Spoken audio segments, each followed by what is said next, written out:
नमस्ते, सभी का स्वागत है मेरे क्लासेस बाईस मंतों से। आज के दौर में हर कोई एक बीमारी से पीड़ित है, वो लाइफस्टाइल डिजीज। चाहे बड़े हो चाहे वो छोटे हो, हर कोई ग्रस्त है। कुछ ऐसी बीमारियां होती है जिनको हम लोग क्रॉनिक डिजीज भी कहते हैं, और इन सारी बीमारी को हम लोग मेटाबॉलिक डिसऑर्डर कहते हैं। जैसे कि आपका थायराइड हो गया, फिर डायबिटीज हो गया, पीसीओडी हो गया। हर एक हमारे भारत का हर एक चार में से एक चौथाई व्यक्ति आज भारत का इस क्रॉनिक डिजीज से पीड़ित है, और भारत को आज विश्व का डायबिटीज कैपिटल भी कहते हैं। तो आइए हम लोग इस टॉपिक में आज हम लोग जानने का कोशिश करेंगे दो चीज। सबसे पहले मेटाबॉलिज्म क्या है, मेटाबॉलिज्म के प्रकार, और मेटाबॉलिक डिसऑर्डर किसको कहते हैं। मेटाबॉलिज्म क्या होता है कि sum of total all the chemical reaction.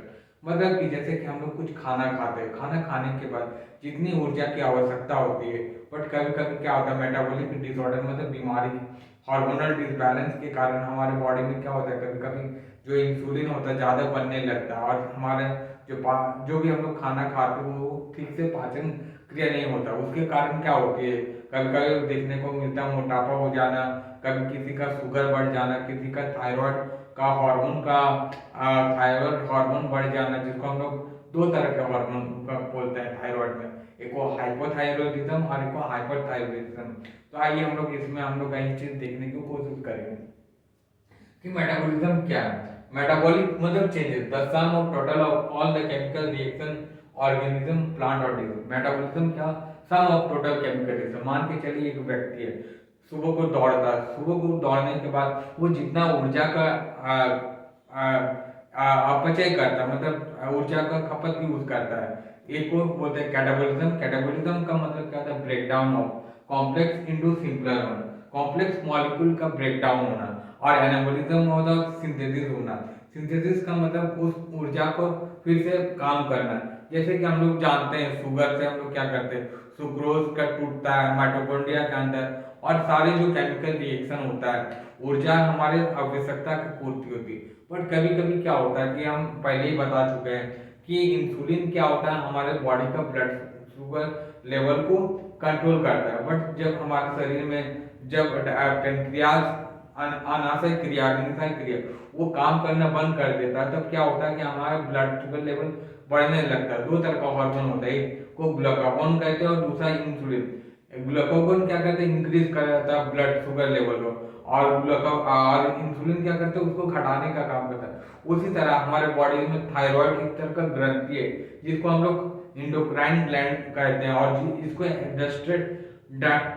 Gland भी कहते हैं। तो कभी कभी क्या होता है कि मेटाबॉलिक डिसऑर्डर के कारण थायराइड अगर किसी व्यक्ति का बढ़ जाता है, जिसको कहते हैं हाइपरथायरॉयडिज्म, और कभी किस व्यक्ति को घट जाता है तो हाइपोथायरॉयडिज्म कहते हैं। तो उसी प्रकार क्या होता है, anabolism synthesis process, building up a complex molecule from simpler one in the body of plant और animal, in the body of plant और एनिमल। तो इस पूरा वीडियो में, इस पूरे टॉपिक में, जो नया टॉपिक मैंने स्टार्ट किया, इसमें हम लोग चार चीज देखेंगे। सबसे पहले क्या देखेंगे कि कुछ फैक्टर देखेंगे, थायराइड है क्या, ये कितने प्रकार का होता है, T3 हार्मोन क्या है, T4 हार्मोन क्या है, डायग्नोसिस क्या है, सिम्टम क्या है, इसके अलावा भी आप इसका ट्रीटमेंट क्या है। बेसिकली जो मेटाबॉलिक डिसऑर्डर होता है, इसके अलावा पीसीओडी, पीसीओडी बेसिकली फीमेल में होता है, उसका हार्मोनल चेंजेस के कारण क्या होता है, हमारे बॉडी में कुछ चेंजेस आ जाते हैं। तो ये सारे टॉपिक में देखेंगे कि डायग्नोसिस क्या, रेमेडी में क्या कर सकते हैं, और these are known as lifestyle disease. और इस तरह की बीमारी को हम लोग क्या कहते हैं, लाइफस्टाइल डिजीज।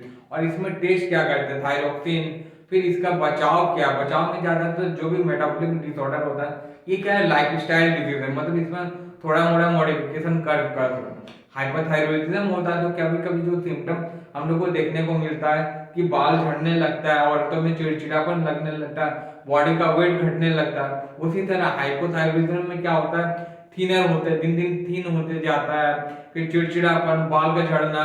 और अगर इन सारी बीमारी को अगर हम लोग सही से उपचार नहीं कर पाए तो आगे चल के कैंसर भी हो सकती है। ज्यादातर जो टेस्ट देखा जाता है कि ये थायराइड में, हाइपोथायरॉयडिज्म में, तो ज्यादातर हम लोग ब्लड को टेस्ट करते हैं। अगर T3 test, T4 test, x ray और उसके अलावा सीटी स्कैन के माध्यम से हम लोग इस बीमारी का कुछ हद तक उपचार कर सकते हैं। इसके अलावा भी हम लोग क्या कहते हैं, एंटी थायराइड जो दवाई आते हैं एलोपैथिक में वो ले सकते हो, और अपने लाइफ स्टाइल मॉडिफिकेशन, जैसे कि आप डॉक्टर क्या कहते हैं कि सॉल्ट का परहेज करना, अगर ज्यादा सॉल्ट लेते हैं उससे भी प्रॉब्लम होते हैं, गोइटर एक तरह का बीमारी होता है, इसके अलावा जेनेटिक डिजीज भी हो सकती है। तो इस सारे टॉपिक में कल के वीडियो में हम सारी चीज बताएंगे, रेमेडी के बारे में, डायग्नोसिस क्या है, सिम्टम क्या है, प्रिवेंशन।